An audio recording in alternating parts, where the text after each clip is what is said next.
Un événement religieux. Un événement extraterrestre. Une dimension supérieure. Nous avons plusieurs théories, peu de faits. Ça a commencé il y a environ 3 ans. Les responsables du parc national de Blackwater ont signalé qu'un phare maritime était entouré d'une sorte de nébuleuse. Un des gardes forestiers est parti en reconnaissance. Il n'est jamais revenu. L'incident a été classifié. Depuis lors, on a fait des approches terrestres, maritimes, on a envoyé des drones, des animaux et des équipes militaires. Mais rien n'en revient. Bienvenue au podcast Premier Visionnement.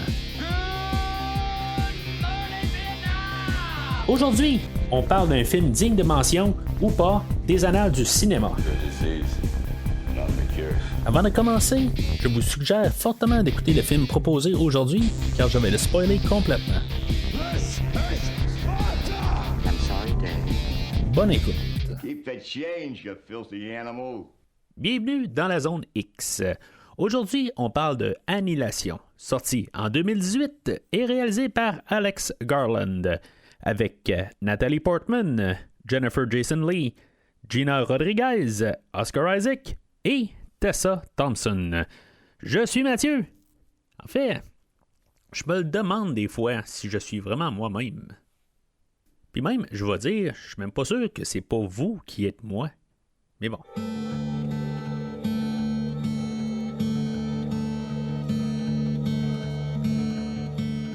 Alors, bienvenue au podcast cette semaine. C'est ça, on parle d'un film qui a été demandé là, par un auditeur qui a fait un don au podcast. Puis dans le fond, on est à son 3e film, le film de 2018, que probablement peut-être dans un jour, j'allais peut-être le couvrir d'une telle forme ou pas.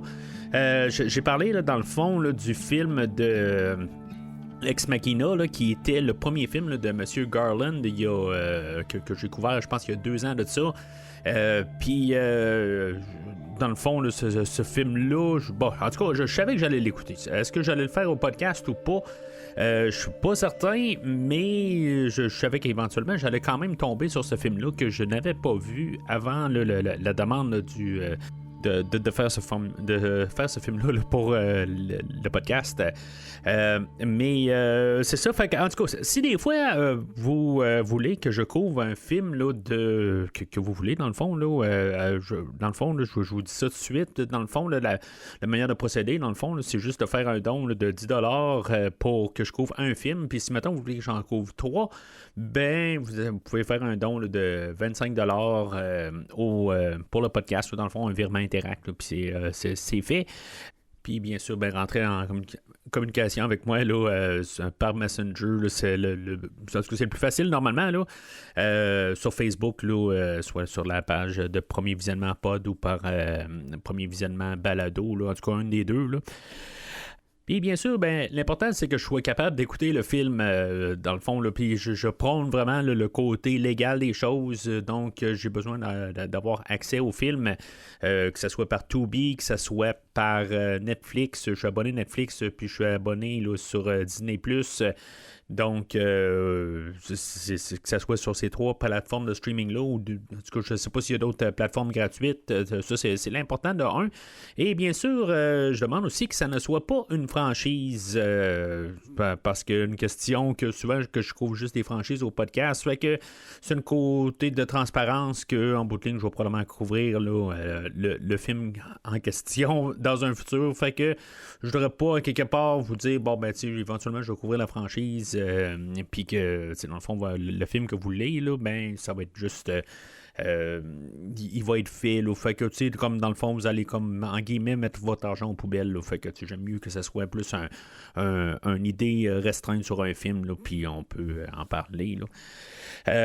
Donc, les 3 films, dans le fond, que j'ai couverts là, dans cette lancée-là là, par Olivier Simard, là, qui m'avait demandé le film Thief de 1981, le film To Live and Die in LA de 1985. La semaine passée, on a parlé là, de Commando. Là, dans le fond, c'était pas une demande. Là. Ça, c'était un film, là, dans le fond, pour le podcast anniversaire du podcast, pour les 7 années du podcast.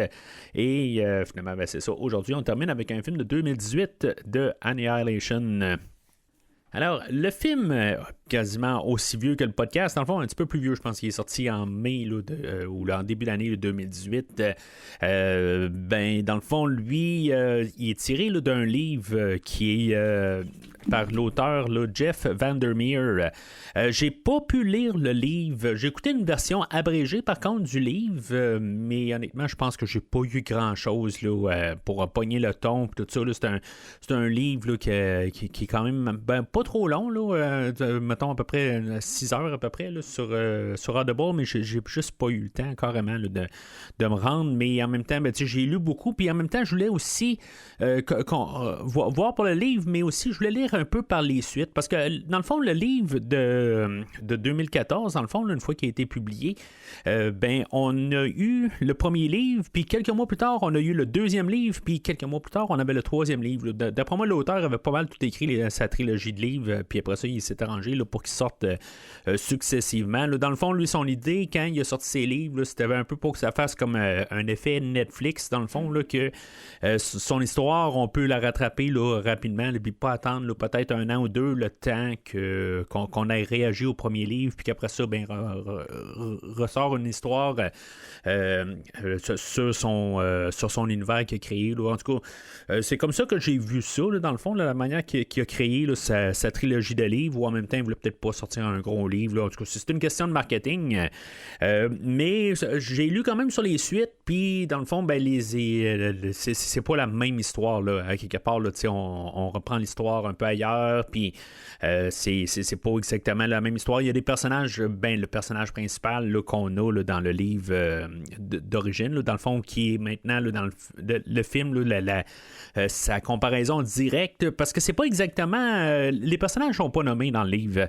Fait que le personnage qui ressemble le plus au personnage de Natalie Portman revient là, dans le deuxième livre, mais le troisième livre, lui, c'est un livre qui est un peu au début...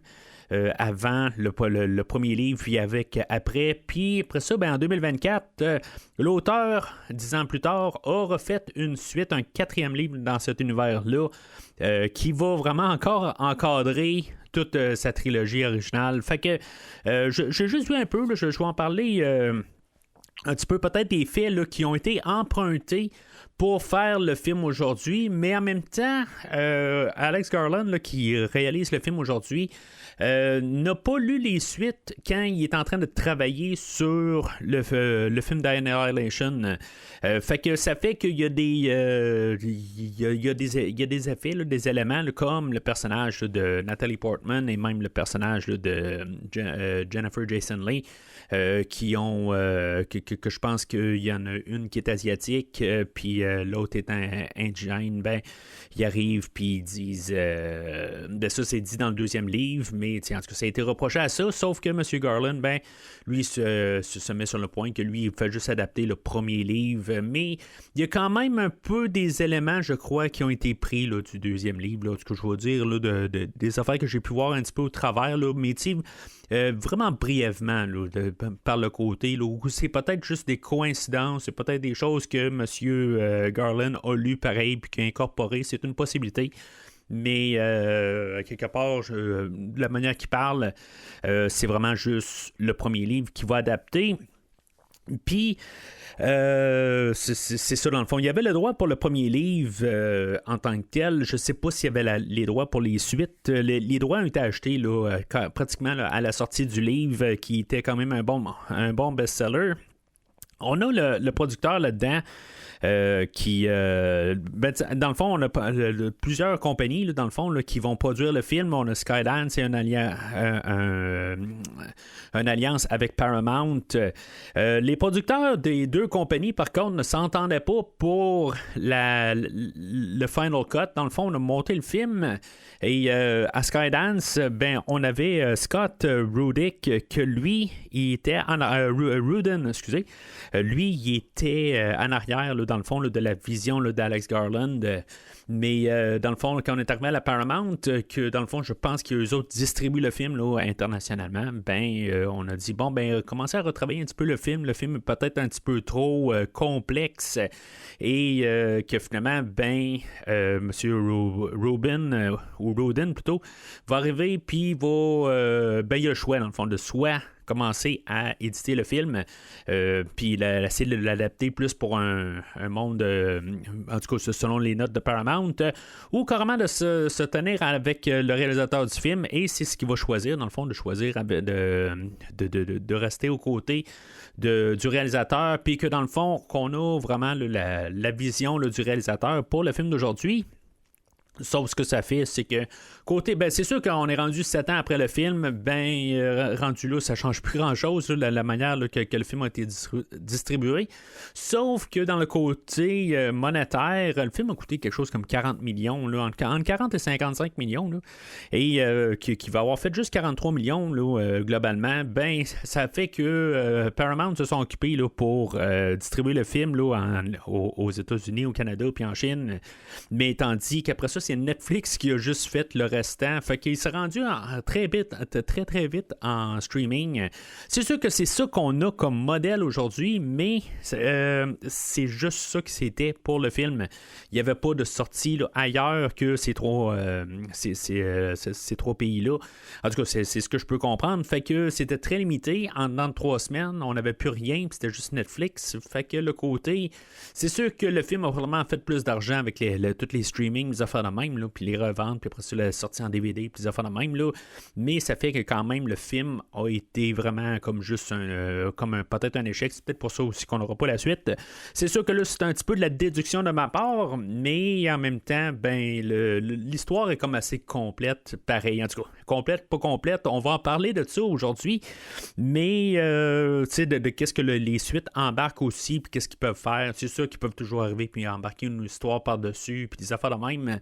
Mais je suis pas trop sûr quelque part de continuer le personnage de Natalie Portman par la suite, mais tu sais, peut-être là, que dans 2 ans, quelque chose de même, je vais être là pour parler de la suite. C'est possible, c'est peut-être impossible aussi, mais il n'y a pas d'intérêt là, dans le fond là, pour M. Garland de poursuivre cet univers, excusez. Mais dans le fond, on ne parle pas des suites aujourd'hui, on va parler là, du livre initial ou le film de 2018 de Annihilation.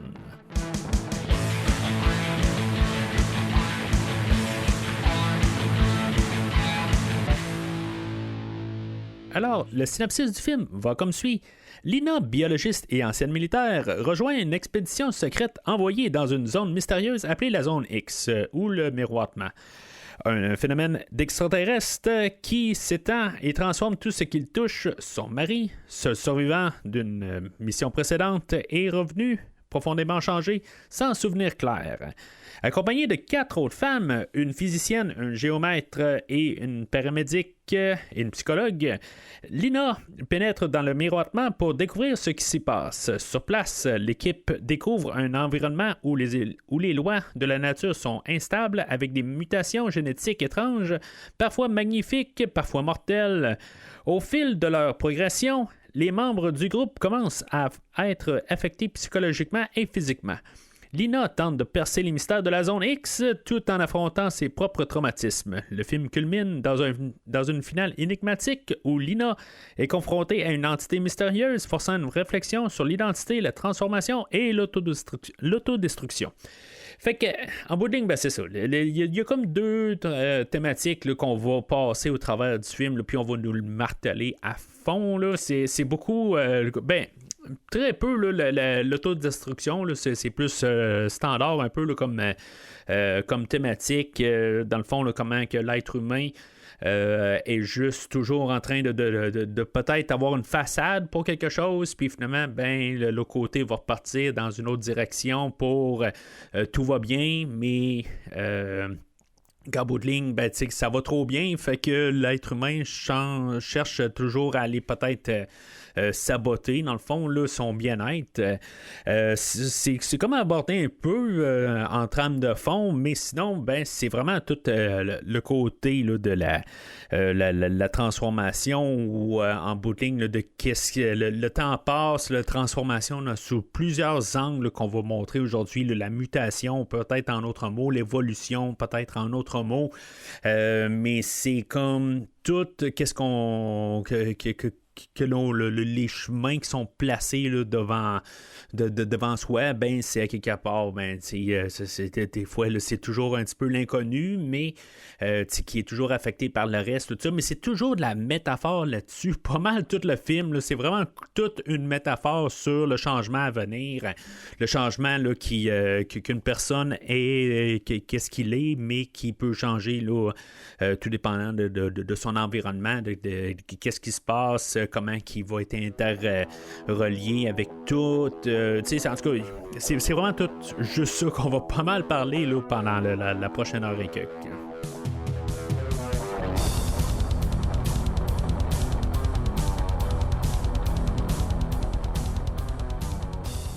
Alors, comme mentionné tantôt, j'ai pas écouté là, le film auparavant. Dans le fond, là, j'ai une copie numérique, là, dans le fond, là, que la personne qui a fait un don au podcast m'avait déjà donné une copie numérique, là, mais j'ai juste comme pas eu le temps là, de l'écouter. J'étais vraiment intéressé quand même de le voir. À la suite là, d'avoir écouté Ex Machina, j'avais écouté là, un autre film là, par le réalisateur, le film Men, qui était un film assez étrange, mais j'étais quand même curieux de savoir qu'est-ce que Annihilation allait donner, mais c'est ça.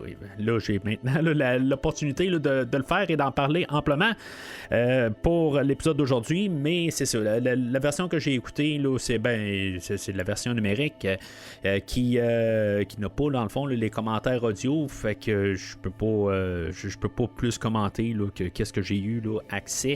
Mais c'est ça. Fait que je me suis quand même informé là, pour plusieurs sources là, sur le net, mais j'ai pas là, de commentaires audio. Je sais pas si là, le commentaire audio, là, dans le fond, là, sur le DVD. Mais c'est ça, fait que c'est ma première fois et deuxième fois dans le fond d'écouter le film, puis je l'ai écouté dans les deux langages dans le fond. J'ai commencé par l'écouter en anglais et après ça j'ai comme réécouté en français, voir si maintenant des fois il n'y a pas des similitudes, là, des affaires que j'ai peut-être pas compris là. Dans le fond j'ai pas mal tout compris le premier coup, mais c'est sûr que toujours le deuxième écoute là, réussi à avoir plus de liens, puis en tout cas il y a des petites affaires que je pense qui sont même un peu coupées là, dans la version française, comme on peut comprendre là, que le personnage là, de Jennifer Jason Leigh elle a un cancer là, dans la version anglaise, mais la version en français, ben, on fait juste dire qu'elle est malade, là, mais c'est des détails, mais des fois c'est juste des affaires que j'ai juste remarquées là, à mon écoute en français. Fait que le film commence qu'on comprend tout de suite qu'il y a il y a comme un météore là, qui arrive sur Terre et qu'il y a qui va avoir un crash là, sur un phare qui est en Floride dans le fond là, l'endroit là, c'est Saint-Marc, un refuge Saint-Marc là, dans le fond là, en Floride. Dans le fond l'auteur original lui il y avait déjà eu il s'est passé quelque chose, une tragédie là, dans ce coin-là, dans le fond, là, ou un désastre, quelque chose de même, là, puis il s'est promené là, pendant plusieurs années, là, en tout cas, où il a fait comme un voyage là, dans tout ce coin-là, puis ça l'a inspiré, là, dans le fond, là, pour faire le livre. Puis il y a beaucoup d'affaires, dans le fond, là, qui l'a inspiré pendant son chemin, là, qu'il a vu là, pendant toute sa randonnée, là, dans le fond, là, dans ce secteur-là, puis il va avoir incorporé là, dans le livre. Mais, tu sais, le livre que d'après tout ce que j'ai lu là, dans le fond là, ce que j'ai lu, ce que j'ai entendu, essayer là, de pogner un petit peu là, l'entre-deux puis d'essayer de comprendre le ton puis toute la manière là, que l'auteur avait écrit, je dirais que pour ce que j'ai entendu dans le fond là, du livre lui-même, qui ne va pas nommer les personnages, j'en ai parlé tantôt, dans le fond là, c'est juste dans le fond là, c'est la biologiste comme qu'on a je pense la topographiste, Puis on a la psychologue, puis l'autre, je me rappelle pas c'est quoi, mais c'est juste que ça fait pas personnel comme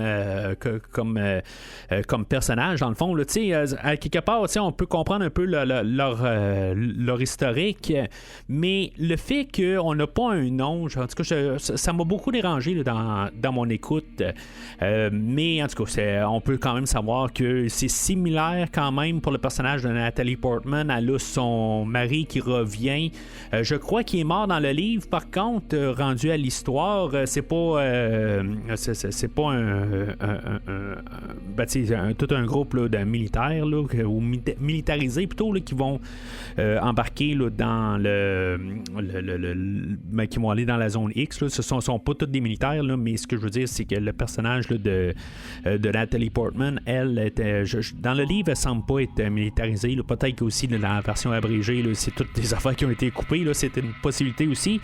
Mais le personnage de Kane, ben, c'est un marin, c'est pas un soldat. Fait que, dans le fond, là, je sais pas exactement, je pense que c'est des bouts qui ont été rajoutés là, pour le film. La manière que le réalisateur regarde le film, c'est qu'il voulait pas faire une adaptation fidèle. Il voulait comme prendre le livre, puis à quelque part, juste comme en faire un genre là, de recueil d'idées. Mélanger ça un peu dans sa tête, puis je suis comme un rappel de qu'est-ce qu'il avait vu dans le livre, puis après ça, ben, faire son film. Il va pas avoir relu le livre, il l'avait déjà lu, mais il voulait pas relire le livre, puis essayer d'être fidèle. À quelque part, il voulait juste comme garder ça comme idée, puis après ça, ben, partir avec ça, puis partir là, carrément là, avec son idée pour le film. Ce qui va comme être un peu la même idée pour ce qu'on va voir dans l'idée du film. C'est à quelque part, on prend comme un peu des idées, puis on fait quelque chose, on transforme qu'est-ce que le livre était, et ça devient quelque chose. C'est un petit peu...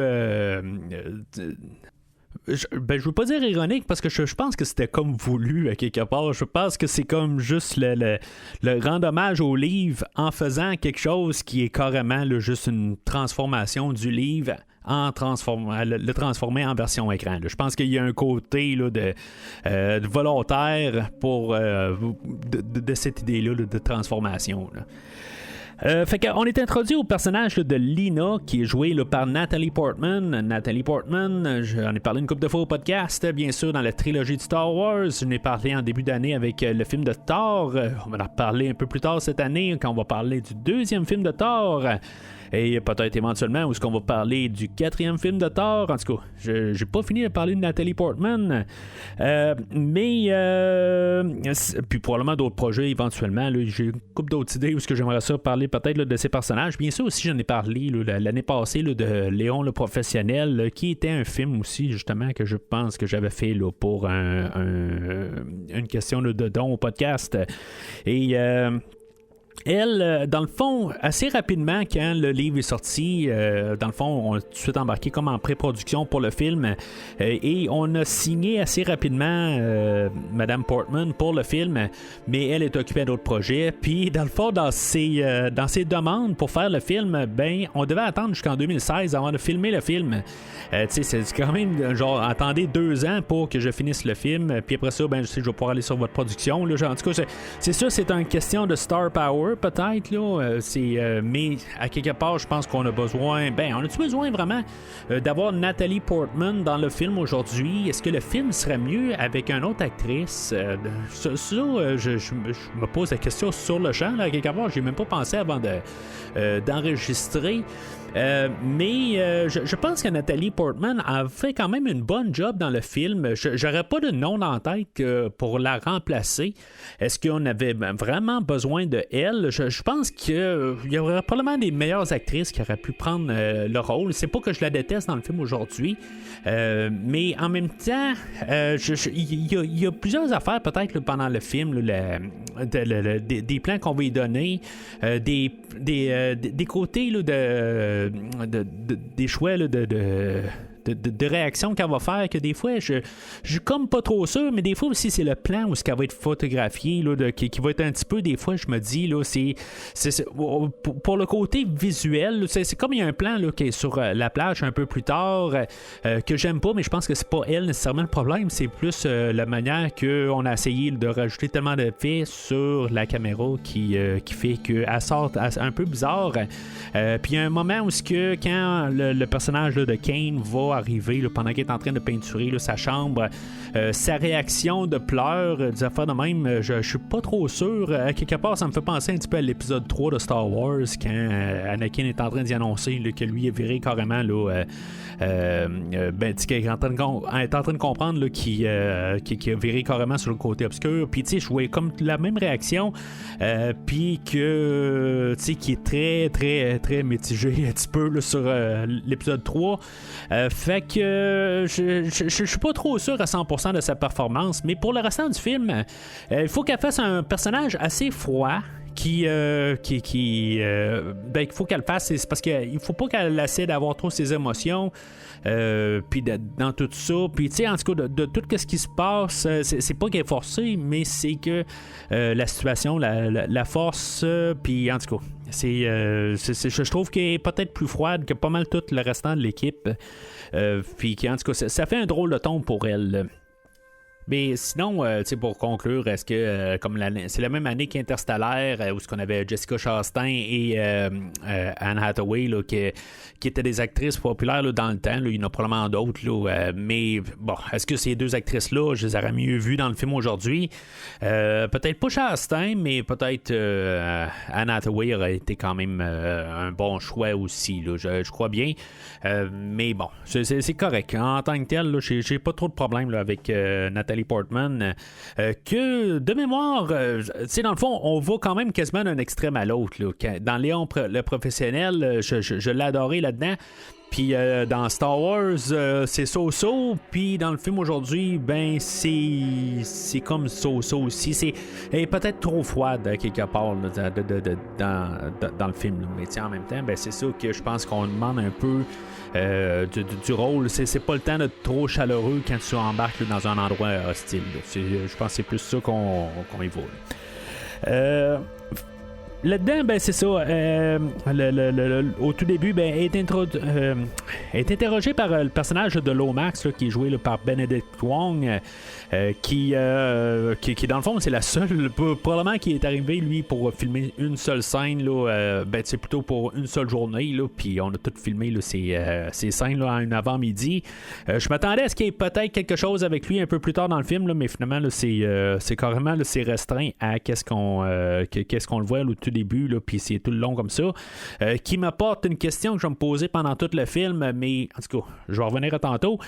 Ce qu'on va comprendre, c'est que depuis le début du film, où on a vu où le météore frapper la Terre, ben ça s'est produit là, il y a 4 mois, et qu'on a envoyé là, plusieurs là, excursions au travers là, de comme ça fait. Plus tard, on va voir le personnage du Dr. Ventress, puis elle va nous aider aussi au travers de ça à comprendre toute cette histoire-là. C'est pas juste Lomax, lui, il est juste là en train de poser des questions sur qu'est-ce qui s'est passé pendant le film, puis dans le fond, on va comme continuer cet interrogatoire-là pendant tout le film jusqu'à la fin. Mais c'est ça, ce qu'on comprend, c'est que depuis 4 mois, il a envoyé plusieurs excursions, ou plutôt qu'elle est partie pendant 4 mois, et que donc, ça fait quelque chose comme 3 ans là, que l'excursion est là, puis dans le fond, lui, il a envoyé 12 excursions au travers, là, 11 avant le film, là, puis que dans le fond, qu'elle est revenue, que ça pense que ça fait quelques jours, quelques semaines, puis dans le fond, ça fait 4 mois, là, dans le fond, là, qui est parti là, pour l'excursion avec les 4 autres personnes.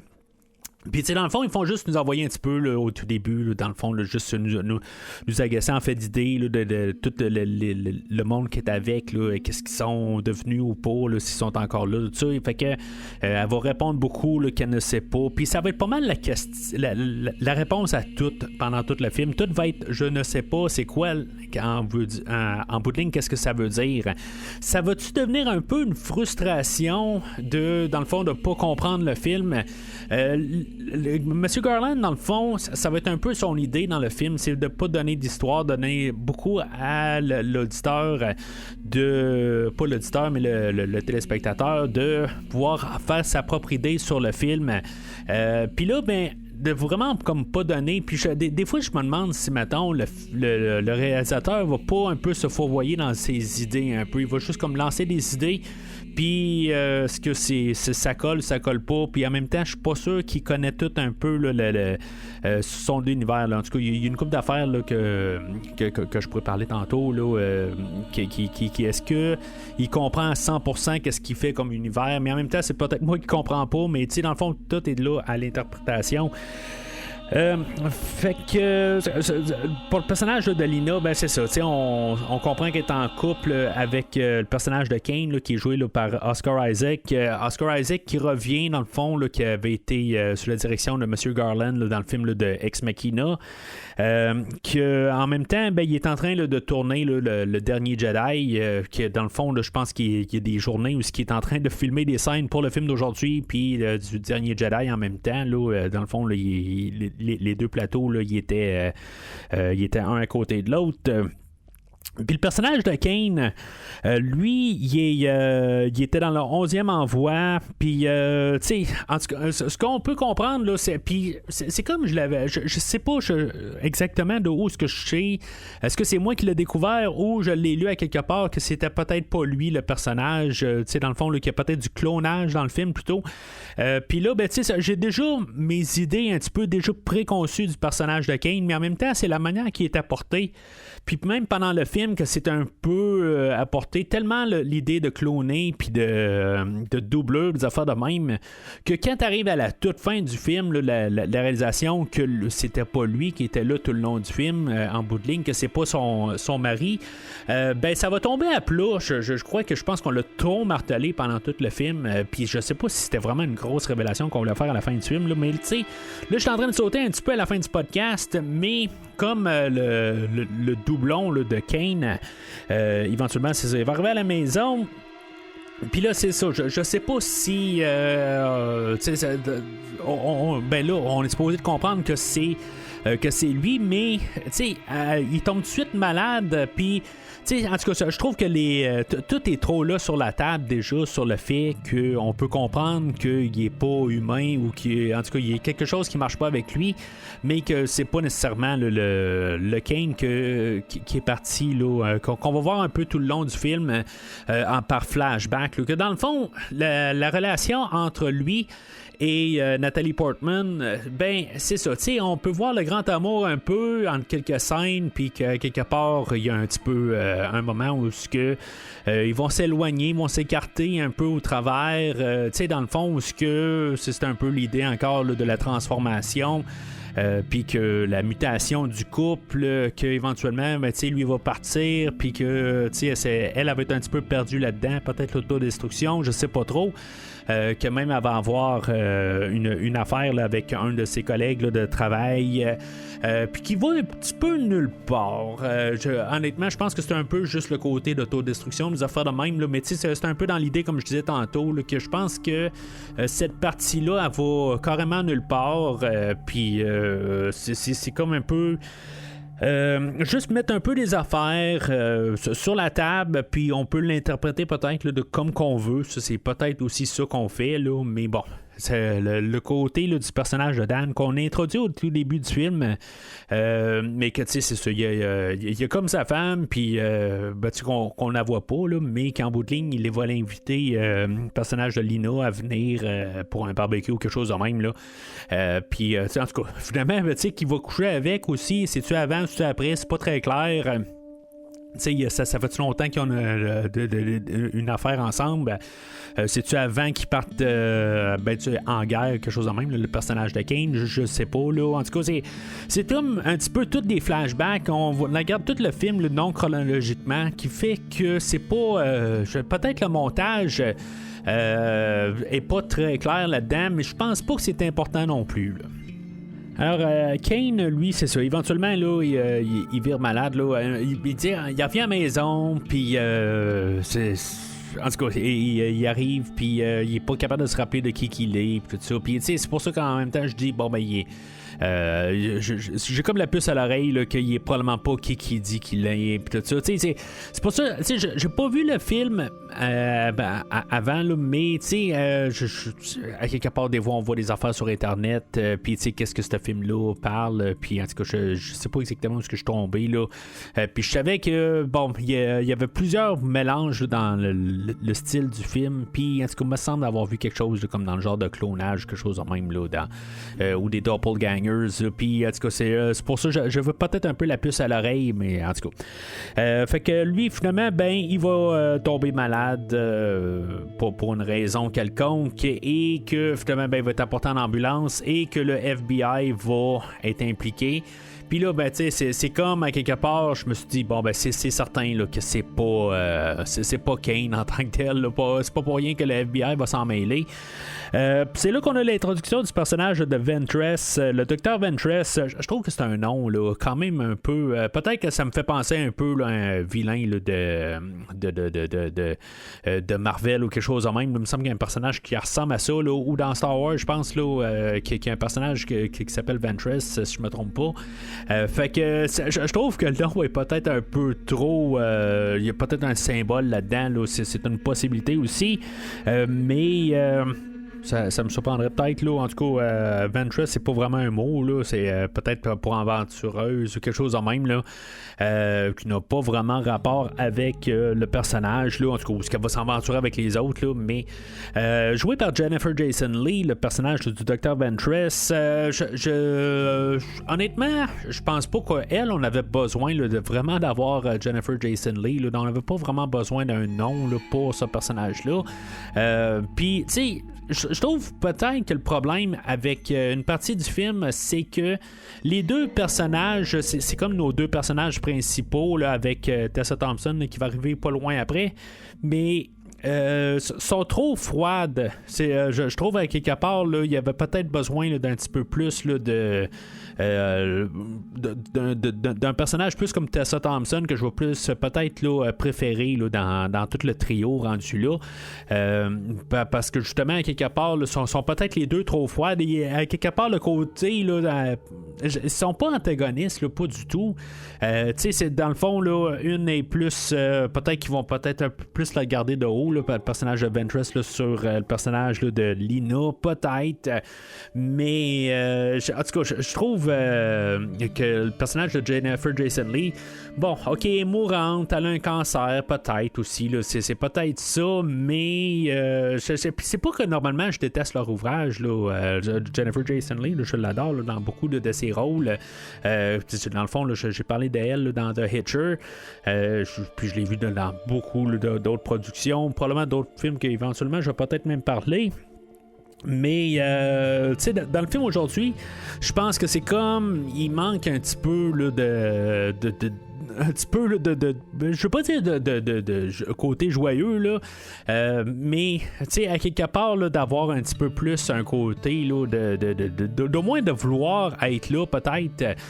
Puis tu sais peut-être aussi en lisant en arrière là, de la caméra, comme le côté de Natalie Portman, c'était plus bon ben on s'entend pour être dans ton film, mais il faut m'attendre, tout ça. En tout cas, ça veut absolument rien dire, ça je peux le comprendre, mais c'est comme le côté que j'ai l'impression qu'ils sont pas mal, tout le monde est sur l'automatique, au lieu, ben surtout pour les stars principales semblent être plus sur l'automatique qu'être sur un côté enthousiaste, mais c'est ça, à quelque part aussi on demande un peu là, d'un univers un peu statique, un univers où on est en plus en train de s'interroger qu'est-ce qui va se passer là, dans la prochaine dans le prochain acte, là, dans le deuxième acte, une fois qu'on va rentrer dans la zone X, mais je comprends le côté scénario, mais je trouve que les deux performances qu'on a sont très sur le point, sont dépressives, puis qui font que je m'attache pas à nos deux personnages principaux. Puis normalement, on devrait comme un peu au moins s'attacher. Je m'attache parce que c'est eux autres qu'on voit le plus à l'écran, mais c'est la seule raison, dans le fond. Dans tout ça, en plus, on a la musique là, de Ben Salisbury et de Jeff Burrow qui vont faire une trame sonore. Pour la générale, ça va toujours être une genre de guitare acoustique qu'ils vont jouer.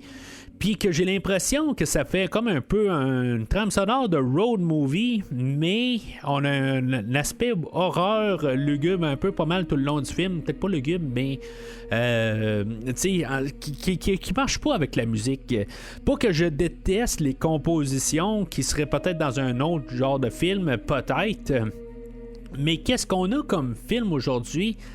J'ai l'impression, là, pour certains cas, mettons, là, peut-être pour le côté, là, quand on va voir Natalie Portman et Kane ensemble dans le lit, des affaires de même, ça peut fitter, mais même là, dans ces scènes-là, c'est pas la musique qui va jouer, là, je pense, pour la plupart des fois. Là. Fait que, juste pour montrer qu'ils sont comme en amour, des affaires de même, là, quand il va commencer à chatouiller, montrer le grand amour, des affaires de même, là, ça peut-être ça peut aller, mais c'est des scènes qui sont silencieuses, fait que pour la générale, là, peut-être juste pour vers la fin de la scène ou en début de scène, là, c'est une possibilité, là. Mais quand on rentre dans la zone X, puis qu'on a comme la guitare acoustique qui fait un ton beaucoup plus up que qu'est-ce qu'on a dans le film, c'est le contraste. Puis je pense que là, je peux pas mettre un côté transformation des affaires de même. Je pense qu'il n'y a pas de sens à quelque part dans qu'est-ce qu'on voit puis qu'est-ce qu'on entend. Il y a comme une déconnexion qui se fait côté là, musical dans le film aujourd'hui, qui fait que la trame sonore, tout seul est correct, mais elle fit pas avec le film. Puis, je sais pas, je suis le seul, là, mais j'avais comme un peu le mood là, de Dust in the Wind, dans le fond, la chanson là, que j'ai parlé, là, dans le fond, pour la Destination Ultime 5, je pense. Puis, en tout cas, je trouve qu'il y a très des similitudes, en fait, là, de style de musique. Là. C'est une chanson commerciale, là, mais on dirait que ça a été la grosse influence là, pour la trame sonore. Puis, bon, cette chanson-là a peut-être un ton un petit peu plus mélancolique, un peu, peut-être, là. Qui aurait peut-être été plus nostalgique, peut-être, là, en tout cas, qui fit peut-être légèrement plus avec le film, mais tu sais, il n'y a pas de lien, là, à quelque part. Puis, à quelque part, ben, c'est ça, comme j'ai dit, là, c'est juste, ça fit pas. Alors, premier jour au Fortin Sud? Ouais. Moi, je suis là depuis le premier jour. Je suis géomorphologue. Je mesure les champs magnétiques tout le long de la frontière, ce qui revient à utiliser des confettis pour tester un ouragan. Je suis arrivée il y a 10 mois. Waouh, 10 mois. Ambulancière de Chicago. Je devais entrer dans une ONG, mais mon profil convenait au Fortin Sud. Seulement 2 mois. Je suis physicienne et je suis venue après mon post-doctorat à Cambridge. Parle-nous de toi, Lina. Je suis prof à Johns Hopkins, biologiste. Oh, t'avais raison. Biologiste? Je t'avais dit que c'est un cerveau. Quoi? On a fait un pari sur ta profession et elle a dit biologiste, bien sûr. J'avais dit célibataire. Ça alors, tu peux pas t'empêcher de draguer tout le monde, toi. Bah quoi, vu ce qui nous attend bientôt, j'ai quand même le droit de me faire plaisir un peu, non? Qu'est-ce qui vous attend bientôt? Bah voilà, aussi dingue que ça puisse paraître. Ouais, totalement dingue. On va entrer dans ce truc là-bas. Alors, on a l'introduction là, de nos 3 personnages qui vont se joindre à notre duo de Portman et de Jennifer Jason Leigh. Là. Ça se peut que je les nomme un peu différemment, là, tout dépendant là, de comment ça me sort. Le personnage là, de Anya, qui est joué là, par Gina Rodriguez, que elle, je crois qu'elle jouait là, dans une série là, qui s'appelait là, Jane the Virgin, là, qui me dit absolument rien, là, c'est pas mon genre de série.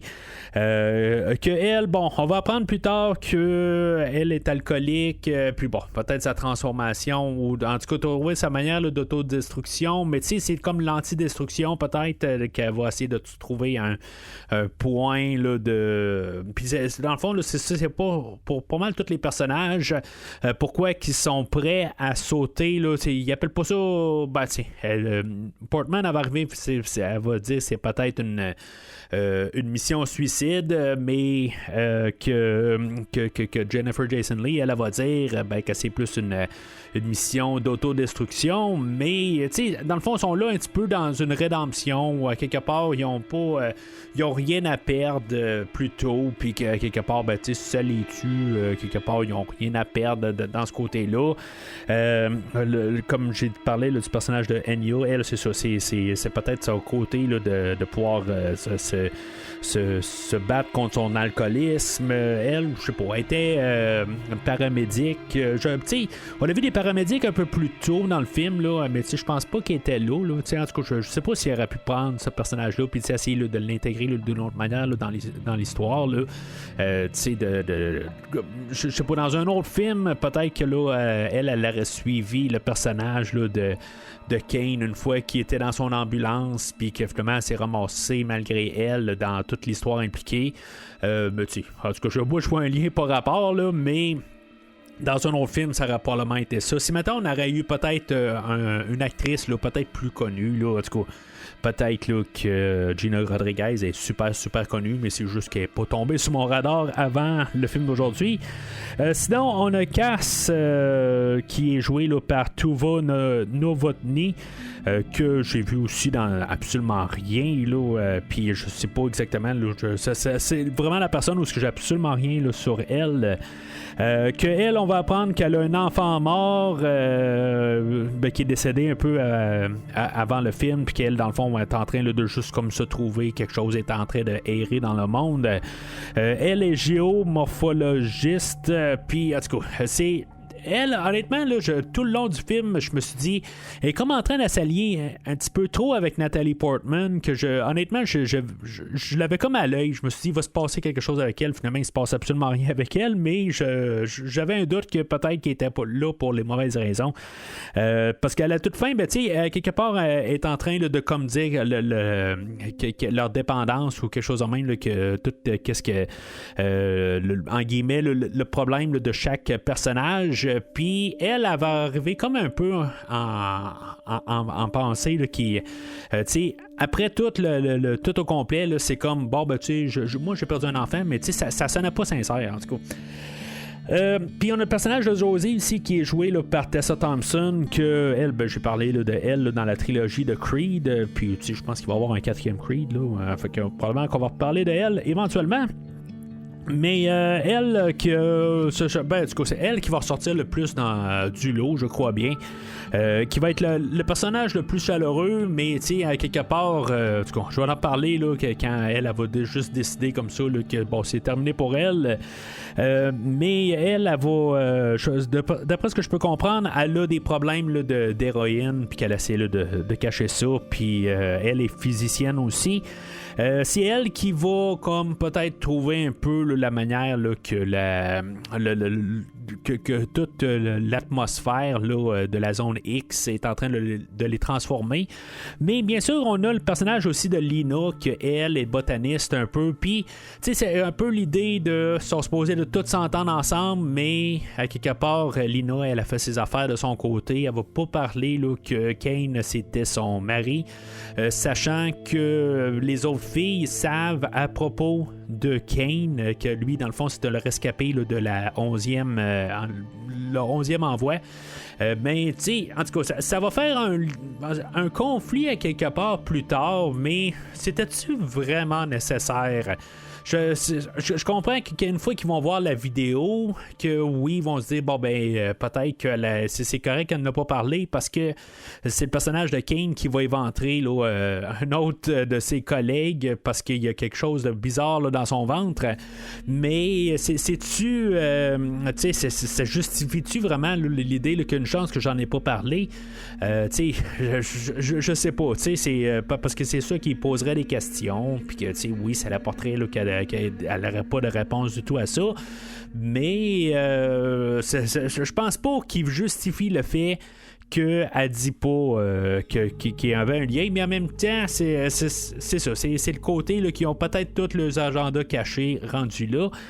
Dans le livre, le personnage là, de Jennifer Jason Leigh, elle est capable d'hypnotiser tous les personnages, puis des fois s'endormir, des affaires de même, là, pour pouvoir un peu les contrôler. Puis quand ils vont traverser la barrière puis tomber dans la zone X, ils vont perdre 4 jours ou quelque chose de même. Là, selon la nourriture manquante, ils vont calculer 3-4 jours. Puis je me dis, on n'a jamais vraiment la réponse de pourquoi ils ont perdu ces journées-là. Puis même plus tard aussi, qu'ils vont perdre plusieurs semaines. Le personnage de Portman, à la toute fin, va penser qu'il est parti pour quelques jours quand ça va être 4 mois. Fait que je sais pas si, mettons, il voulait, ou il y a des scènes supprimées là, sur le côté, qu'elle trouvait une manière un peu là, de les hypnotiser puis lui dire un mot déclencheur, puis que quelque part ils vont oublier là, les derniers 24 heures, puis elle fait le lendemain, puis oublie l'autre 24 heures, puis ça fait de même. Peut-être pas, mais c'est. J'ai l'impression qu'il y a un petit bout là-dedans là, qui a été oublié carrément. Là. Parce que dans le fond, ça revient pas carrément là, pendant tout le film. Fait que on va être rendu là, dans le fond dans la zone X où on va voir plusieurs affaires là, au travers de ça. Puis je me dis pourquoi, je reviens au personnage de Lomax qui m'a comme fait penser à quelque chose. Pourquoi est-ce que les personnes qui rentrent dans la zone X, ils n'ont pas un scaphandre? Pourquoi est-ce qu'ils rentrent pas avec des bonbonnes d'oxygène? Pourquoi que, tu sais, on va dire qu'ils ont pas ils ont essayé de rentrer des drones, ils ont pu rentrer plusieurs groupes de personnes, puis il n'y a personne qui est ressorti à part le personnage de Kane. Mais pourquoi est-ce que personne n'est rentré avec un scaphandre? Puis ça semble être ça. D'après ce que je peux comprendre, c'est les sports ou en tout cas tout l'environnement qui va faire qu'ils vont comme être en guillemets infectés, puis qui vont commencer à se diluer avec toute l'atmosphère.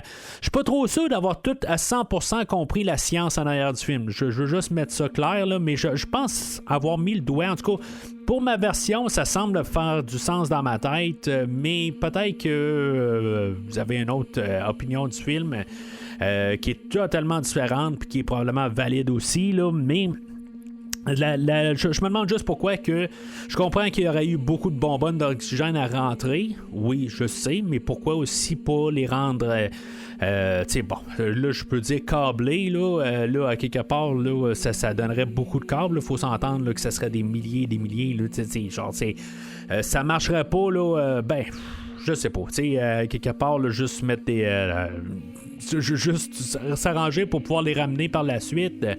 Peut-être pas. C'est sûr que peut-être que l'environnement sur place s'arrangerait pour que ce qu'ils font, qui sont reliés à une corde pour pouvoir comme retrouver leur chemin, pourraient justement se métamorphoser et devenir quelque chose d'autre, puis qu'ils vont perdre là, la corde de leur chemin de retour. Ça aurait été quelque chose qui aurait probablement été élaboré là, éventuellement là, dans l'histoire. Mais je me demande juste au pire, juste pour rentrer, puis juste sur le bord, puis regarder un petit peu. Ça aurait pu être simple de juste rentrer là au scaphandre, mais en même temps, on a 2 heures de film. Peut-être qu'il y a une expédition qui est allée, puis qui ont gardé l'environnement, puis qui ont dit bon, c'est correct quelque part, puis éventuellement, c'est quand t'es rendu un petit peu au travers là, de, mettons, 2 km en dedans, là, dans la zone X, peut-être que c'est là où l'environnement devient en guillemets toxique, puis qu'ils deviennent infectés là, en guillemets là, par l'entité extraterrestre. Là. Peut-être c'est ça. C'est toutes des suppositions, c'est toutes des idées, mais à quelque part, dans le 2 heures, on n'a pas d'explication là-dessus. Là. Fait que là-dedans, le film, des fois, il lance dans des directions, tu sais, puis je suis pas sûr que plus tard dans le film, est-ce qu'on pense qu'on va s'en aller vers ça, on va s'en aller vers une grosse confrontation finale avec, tu sais, une grosse créature à la toute fin du film. Au tout début, ils vont commencer à explorer, puis ils vont se ramasser en face là, d'un crocodile albinos, peut-être un alligator, c'est une possibilité. Un je sais pas moi, crocogagator, je sais pas trop comment le dire tout à fait, je sais pas. Mais ils vont devoir se défendre là, sur un alligator albinos. Puis en tout cas, ça va, tu sais, je veux dire, dans le fond, ça va mettre un peu de tension. Je veux dire, dans le fond, le personnage là, joué par Tessa Thompson, que dans le fond, elle va être attirée là, dans l'eau par ce gigantesque crocodile. J'alterne les noms là, parce que je sais pas si c'est un alligator ou un crocodile, là, mais de juste jouer, là, je pense que c'est un crocodile, honnêtement.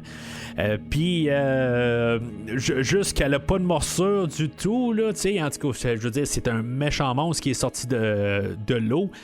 Mais ce qu'il faut comprendre, c'est que cette créature-là a été mutée, puis que sa dentition est pas pareille comme un crocodile, qu'en bout de ligne, là, ils vont dire que ses dents sont devenues un peu comme un requin. Je pense pas que nécessairement c'est la dentition de l'alligator ou du crocodile était fait pour nécessairement être fusionné avec un requin, mais je pense que l'idée là, c'est que toute l'entité dans le fond, elle a pris un peu des idées d'un peu partout, puis que elle essaie là, comme de le muter pour le faire transformer tranquillement là, en genre de crocodile, mais ne sachant pas exactement qu'est-ce que c'est. Là.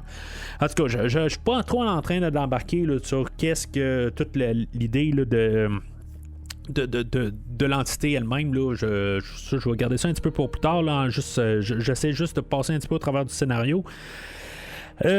Puis c'est ça, fait qu'éventuellement ils vont comme continuer leur chemin, puis vont se ramasser à le quartier général où ce que le 11e envoi s'était rendu, qui était un quartier général là, avant là, que l'entité se ramasse sur place.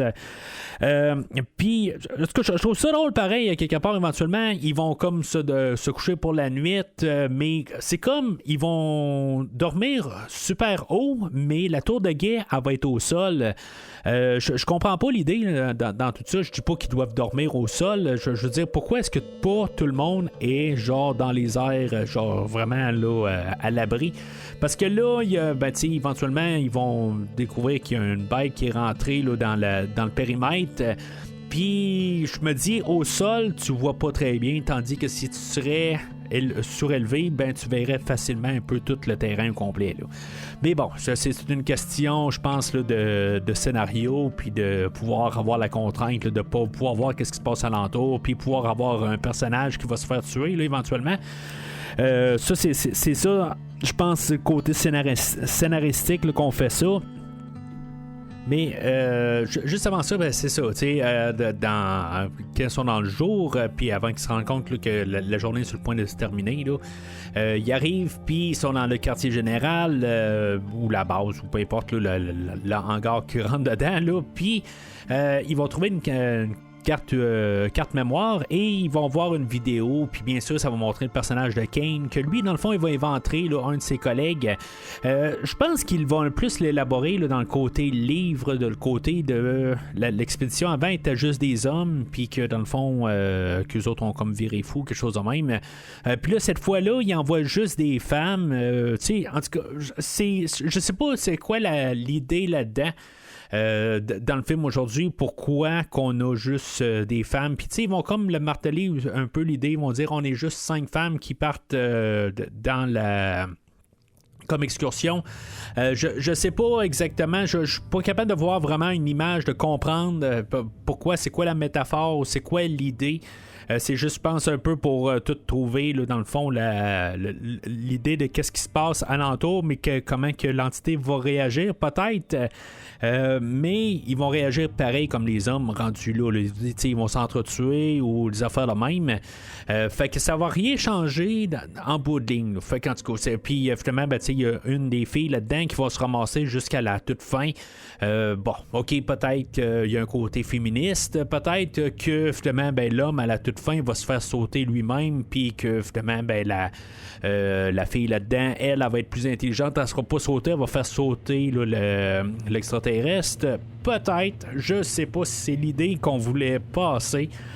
Moi je veux juste mettre ça sur la table, c'est pas lancez-moi pas des cris de féministes s'il vous plaît.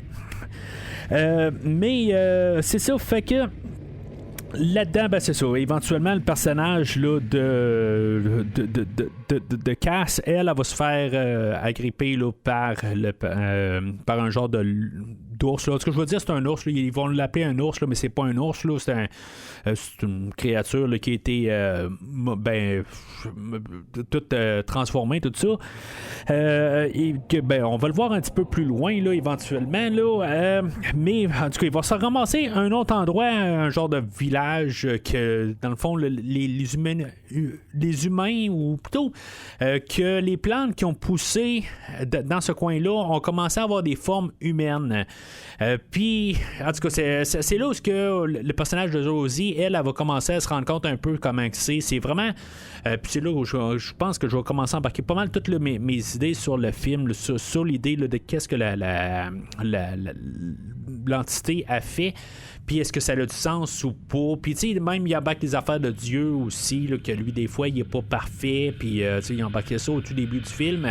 On a le personnage de Nathalie Portman qui arrête pas de regarder tout le temps dans son télescope, voir ou son microscope plutôt. C'est pas la même affaire. Microscope, elle regarde dans le fond ses cellules se dédoubler. Puis dans le fond de voir que ces cellules sont différentes à chaque fois qu'elle va regarder dans le microscope. Donc, tu sais, c'est comme Scully est en train de se transformer. Puis d'après ce que je peux comprendre, rendu là dans la globalité là, des choses, c'est tout simplement que tout est mélangé ensemble. L'entité... elle s'est rendue peut-être sur la planète Terre pour essayer d'étudier l'homme, peut-être pour essayer là, de juste la comprendre. Finalement, est-ce que c'est vraiment l'entité elle-même ou c'est un genre de drone de l'entité ou quelque chose là, qui est contrôlé par l'entité, que je veux dire, lui regarde comme dans un microscope ce qui arrive sur Terre. Ça c'est des questions sans réponse. Mais que lui, dans le fond, il va juste comme faire des tests, je pense. Il va juste comme voir, ok, c'est bon, on peut peut-être mélanger le côté de voir juste essayer de copier.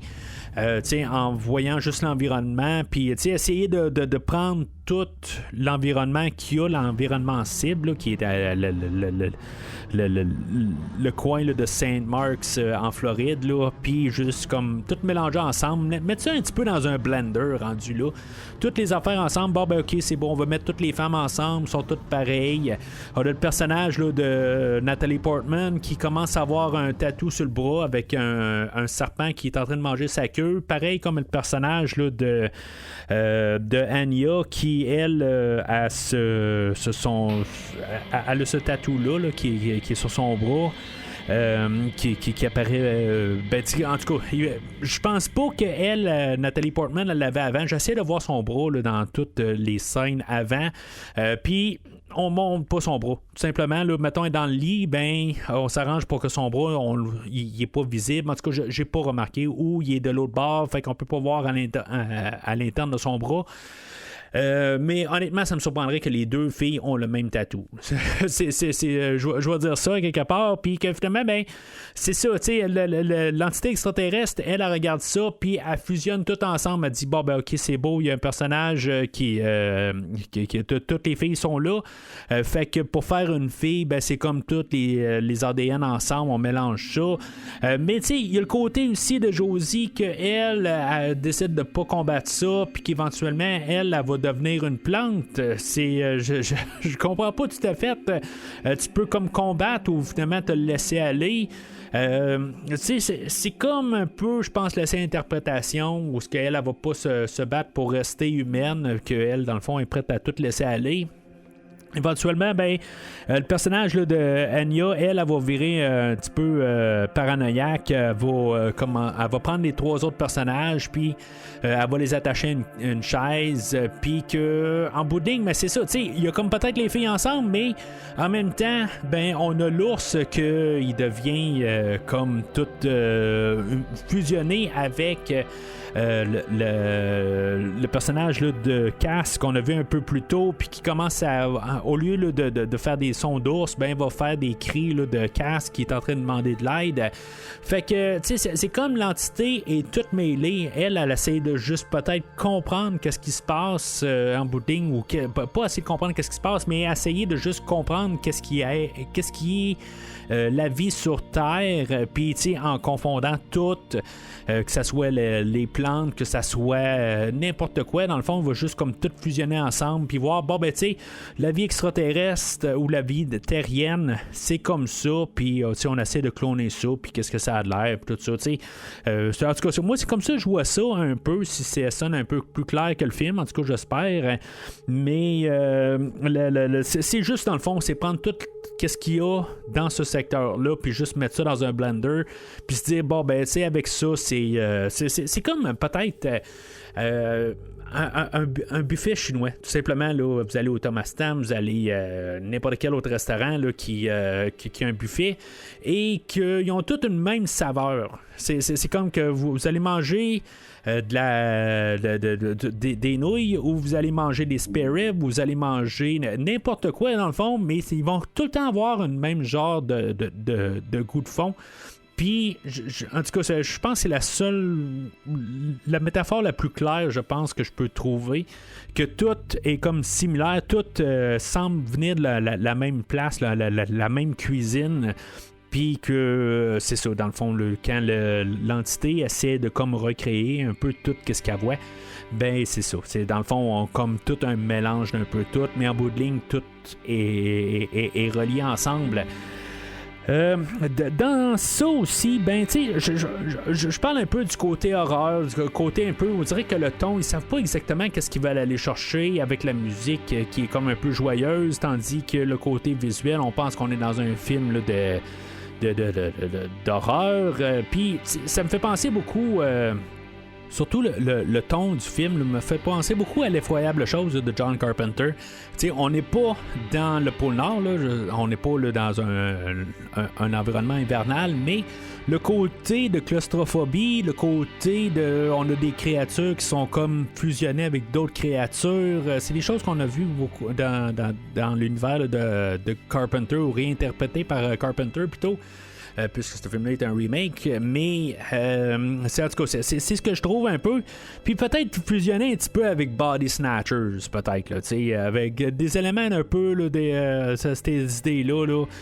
Puis on fait un peu qu'est-ce qu'on a là. On fait comme recopier, mais c'est ça. Est-ce qu'on a vraiment, on sait. C'est la discussion que j'avais eue dans l'effroyable chose, quelque part. Est-ce que l'entité, elle sait vraiment qu'elle est en train de copier quelqu'un, à part juste au moment où qui est en danger? En tout cas, c'est toutes des affaires là, qui sont un peu rapportées là, dans le film aujourd'hui, mais réinterprétées là, pour le film.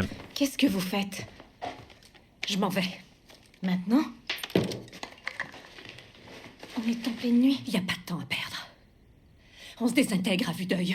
L'esprit aussi vite que le corps, vous le sentez pas, vous? On dirait un début de démence. Si je n'atteins pas le phare au plus vite, la femme qui a commencé ce voyage ne sera pas la femme qui le finit. Je veux être celle qui le finit.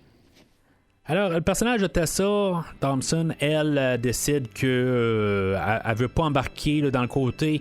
Il y a le personnage de Jennifer Jason Leigh qu'elle avait affronté elle veut plutôt c'est ça, elle veut confronter, puis le personnage de Portman, elle veut affronter. Il y en a une qui veut confronter, puis l'autre elle veut affronter. En tout cas, il y a une différence un peu là-dedans là, de juste peut-être en tout cas, elle est pas à l'aise avec ça, le côté là, de vouloir comme s'attaquer là, à l'entité, là. Ben, tu sais, pas nécessairement s'attaquer, mais juste au moins aller comprendre, puis vraiment juste y aller en face, là, tu sais, puis voir aller savoir ce qu'elle veut exactement.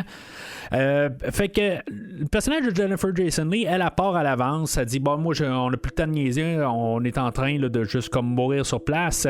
Puis vraiment, son idée est pas mauvaise, quelque part, juste comme prendre ça bien lousse. Je veux dire, c'est comme, c'est ce qu'ils font depuis le début du film, puis c'est comme, ils sont en train de changer tout le temps temps, puis là, ils sont en train là, de juste comme tranquillement dire bon ben tu sais on va commencer à prendre un break, des affaires de même. Je pense qu'il faut comme s'arranger pour foncer un petit peu plus dans le tas.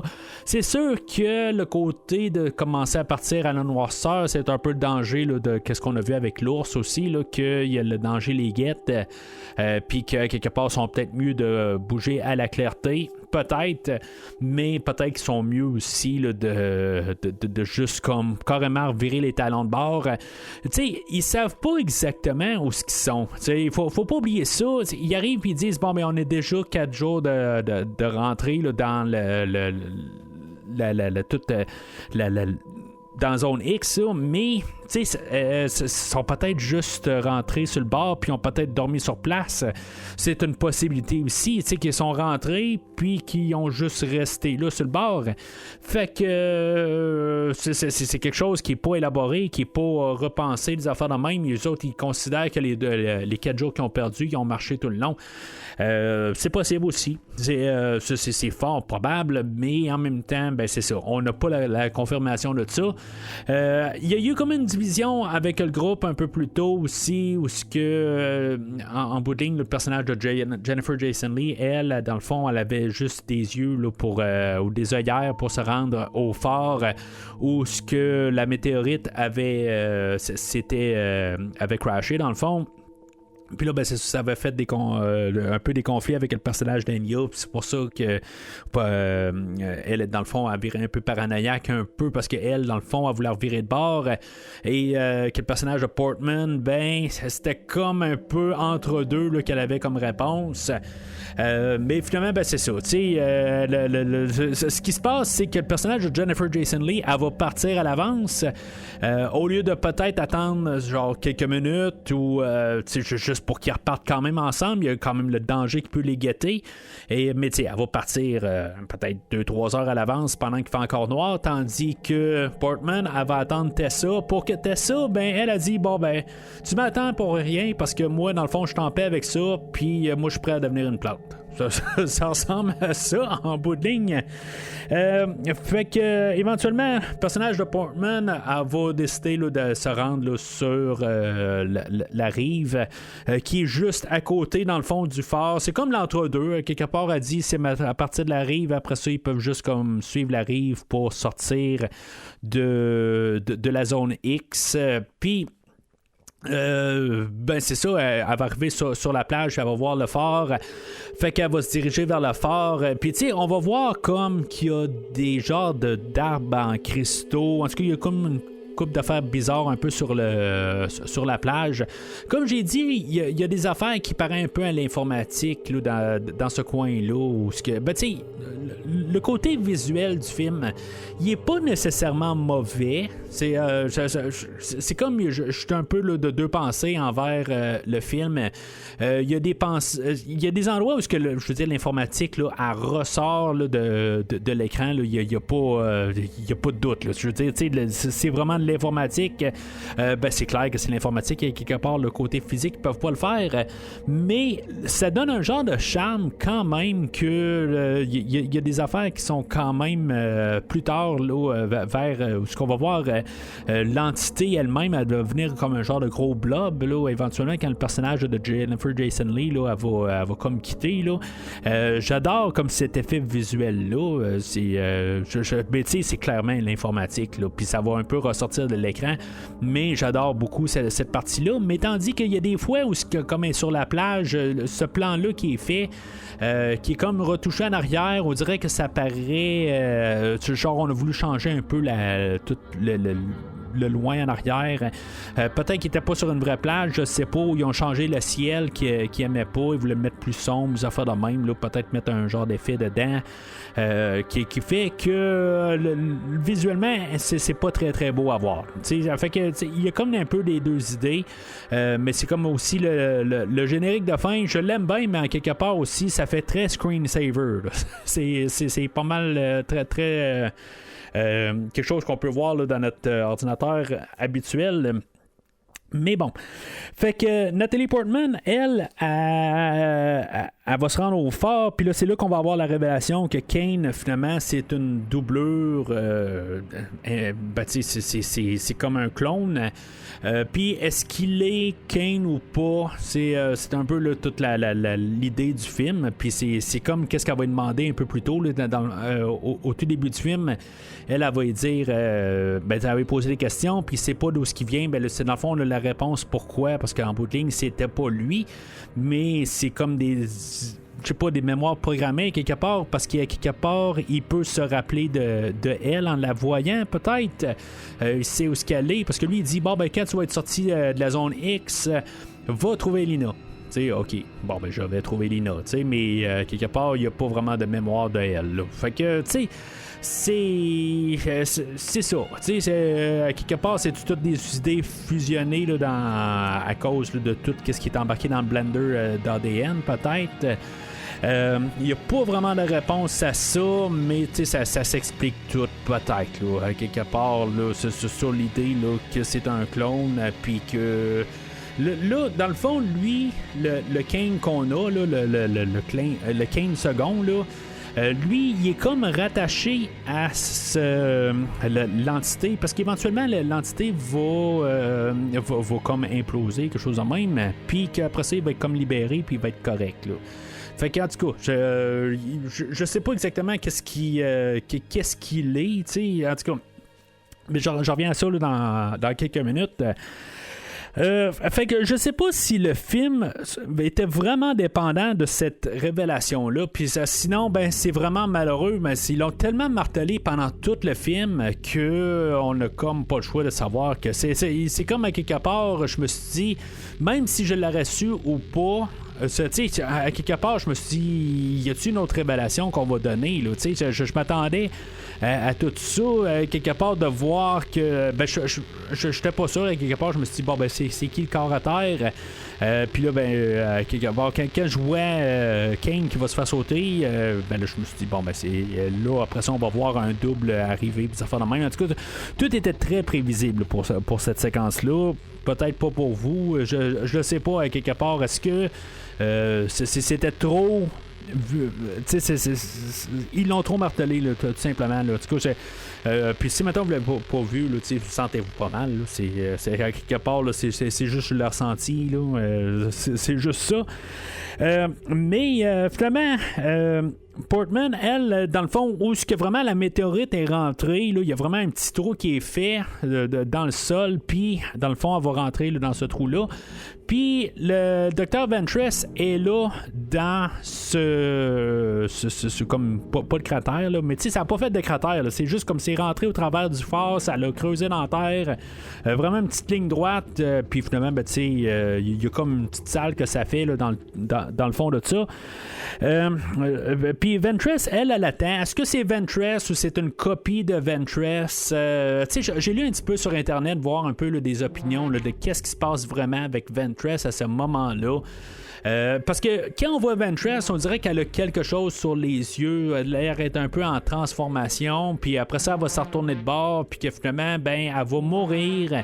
Est-ce que c'est Ventress ou c'est pas Ventress? Je pense que le réalisateur ne le sait même pas qu'est-ce qui se passe vraiment à l'écran.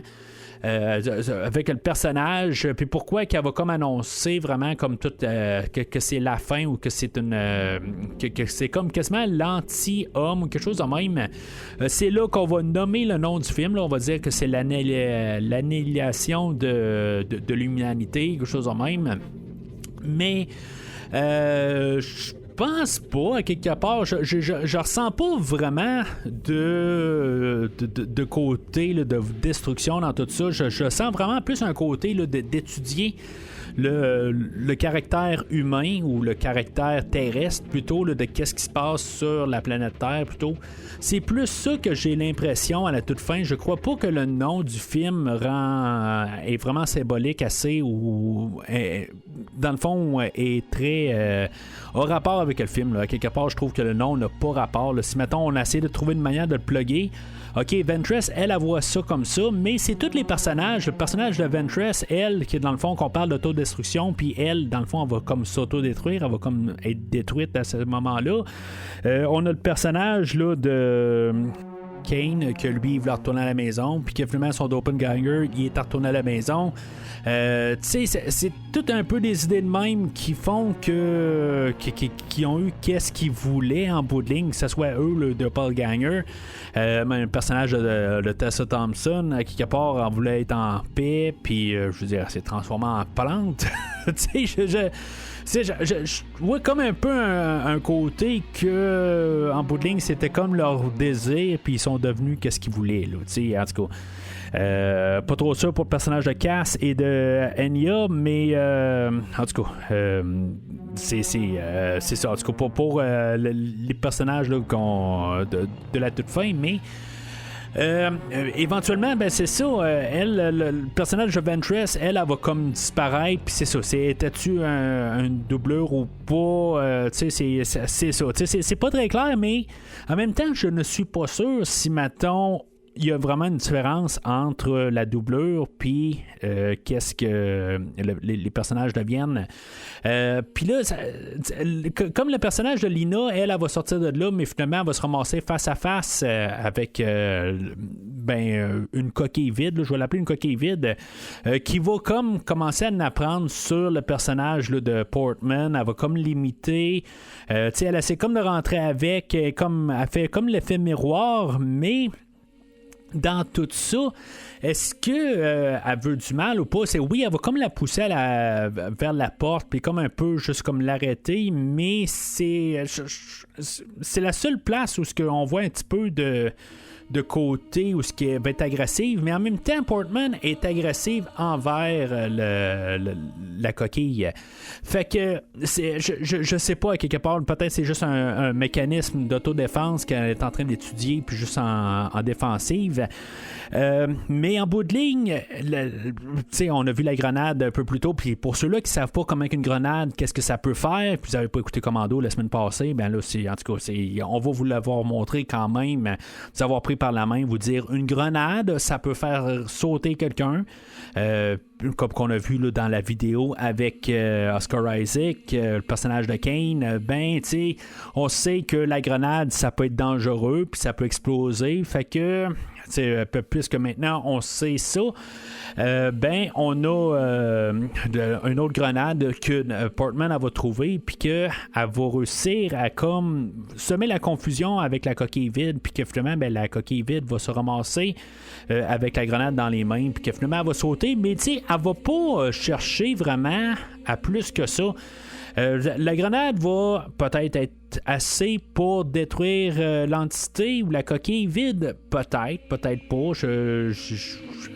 En bout de ligne, ce que cette grenade-là va faire, c'est qu'une fois que l'entité ou la coquille vide va mourir, tout va tomber, je veux dire, tout va être comme fini, là. C'est comme toute l'emprise qu'ils ont. C'était comme le cœur, mais tu sais, c'est comme depuis le début le personnage de Kane qui est sorti, qui était une coquille vide aussi, qui est transformé en Kane, qui réussit à sortir de là. Je veux dire, lui il meurt pas. Fait que tu sais, encore là, je pense que le réalisateur savait pas exactement les lois là, de son univers, qu'est-ce qu'il a fait avec. Tu sais, je comprends que c'est détaché, mais s'il est relié quand même avec l'univers qu'il a créé ou la zone X, tu sais, c'est comme un petit peu n'importe quoi. Je pense qu'on dirait qu'on veut fermer toute l'idée, tu sais, qu'on fasse un film isolé, puis que quelque part, elle a trouvé une solution pour s'en sortir. Mais je ne suis pas sûr si Lina, tu sais, qu'est-ce qui va se passer avec la toute fin quand on va la retrouver avec Benedict Wong, là, le personnage de Lomax, puis que en bout de ligne, elle va dire qu'elle pense pas que les extraterrestres étaient ici pour faire du mal, des affaires de même, qui va carrément à l'encontre du nom du film. Mais tu sais, en bout de ligne, elle va répondre je ne sais pas qu'est-ce qu'il voulait, tu sais. Mais ça revient à tout qu'est-ce qu'on pense sur le film, toutes les affaires, qu'est-ce qui était vraiment la raison de n'importe quoi, ben on peut pas le savoir.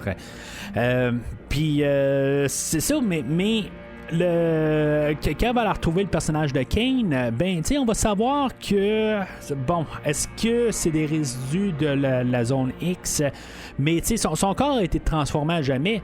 Parce que là, le personnage de Kane, lui, une fois que la coquille vide est morte, ben, là, tout d'un coup, il va mieux. Puis là, il est juste sous observation. Puis, à quelque part, il est devenu un humain, mais il est pas Kane. Fait que elle, est-ce que c'est Lina ou c'est pas Lina? Est-ce qu'elle a été transformée? C'est toutes les cellules qu'on voit depuis le début du film. Est-ce que, finalement, éventuellement, est-ce que c'est Lina qui arrive à la toute fin du film? Ou elle est devenue quelque chose d'autre? C'est tout ça un peu qui fait que moi, je pense qu'à la toute fin du film, c'est plus Lina, c'est plus comme que c'est pas Kane. On peut arriver et dire ouais, mais la Natalie Portman qu'on a vu rentrer au tout début, c'est elle qui est là à la fin. Oui, mais elle a été transformée. Puis c'est quoi la différence à quelque part quand deux cellules se multiplient éventuellement? Ce qui est le personnage de Kane, à quelque part, les deux cellules, eux autres, ils deviennent deux cellules pareilles. Puis en même temps, ben, ils perdent un peu toutes des notions, des affaires de même, à force d'être dans la zone X, des affaires de même. Fait que dans tout ça, puis comme le personnage de Lina, que elle, ça fait peut-être un peu plus de... Ben, elle a passé genre 4 mois là-dedans, là.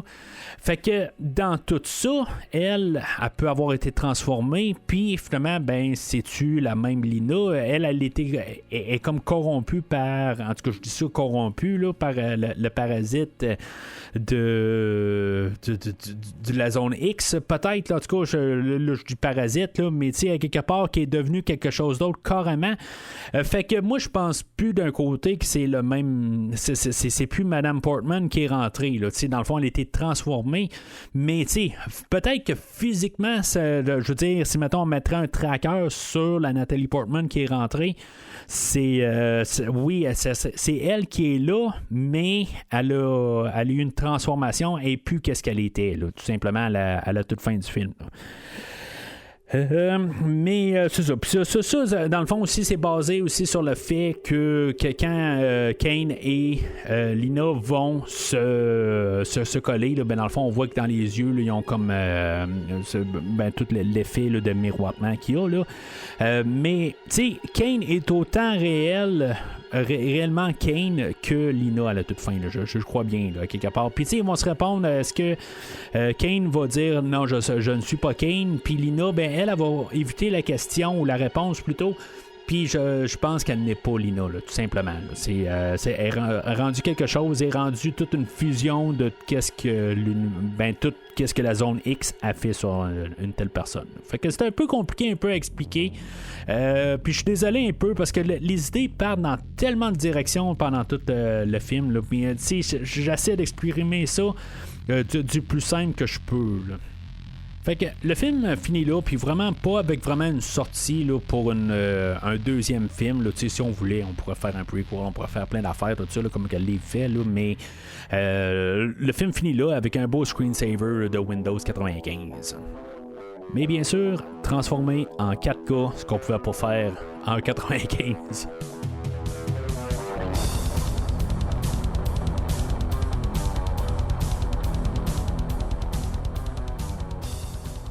Fait qu'en conclusion, honnêtement, c'est un film, là, j'ai entendu parler de tous les sens là, de ce film-là. C'est un film, un des plus grands films qui existent. Là, c'est des préférés pour certains. C'est de la poubelle pour certains autres. Puis, tu sais, je veux dire, j'ai entendu vraiment d'autres personnes, bah, c'est bien ordinaire. J'ai entendu vraiment partout. Moi, je vais trancher pas mal sur le hockey. C'est à quelque part, souvent j'aime bien les grosses idées, les affaires de même, puis c'est une idée là, qui est martelée à fond dans le film, mais j'ai l'impression que le réalisateur n'était pas en complet contrôle de qu'est-ce qu'il voulait apporter avec le film. Puis tu sais, à quelque part, c'est bien beau avoir une idée, mais juste la marteler, puis j'ai l'impression qu'il y a une petite affaire qui manque, un côté de peut-être justement laisser la porte ouverte, mais pas pour une suite, mais tu sais, je pense qu'il essaie comme de fermer l'histoire quand il aurait pas nécessairement eu besoin d'une suite, mais juste laisser ça ouvert à la toute fin, puis laisser ça plus ouvert à l'interprétation d'un côté, mais c'est ce qu'il essaie de faire aussi d'un côté, mais j'ai l'impression, puis vraiment mes idées partent dans tous les sens, parce que on dirait que le réalisateur n'était pas en plein contrôle, puis il y a comme des idées qui se contredisent, qu'en même temps, qu'est-ce qu'il vraiment voulait avoir avec le film, c'est juste une idée qui a foncé dessus, puis juste la transformation, puis après un bout de juste se faire lancer de la transformation, puis c'est comme peut-être ça, le film a été transformé pendant le film, puis on s'est dit, bon ben on va transformer ça, on va transformer le script, on va transformer le script.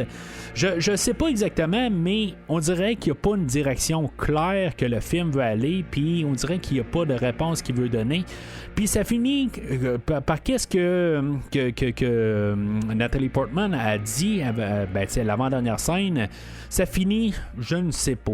Puis c'est ça, ma synthèse du film, c'est quasiment je ne sais pas. Puis c'est plate de finir là-dessus, parce qu'en bout de ligne, ils veulent pas, ils savent pas à quoi se commettre. Puis le film finit que c'est juste vraiment comme blah. C'est vraiment neutre. C'est pas horrible, mais je trouve pas que c'est très très bon. C'est comme vraiment comme tranché carrément au centre. Puis on peut voir des choses, mais se faire marteler pendant 1h54, je pense que le film dure.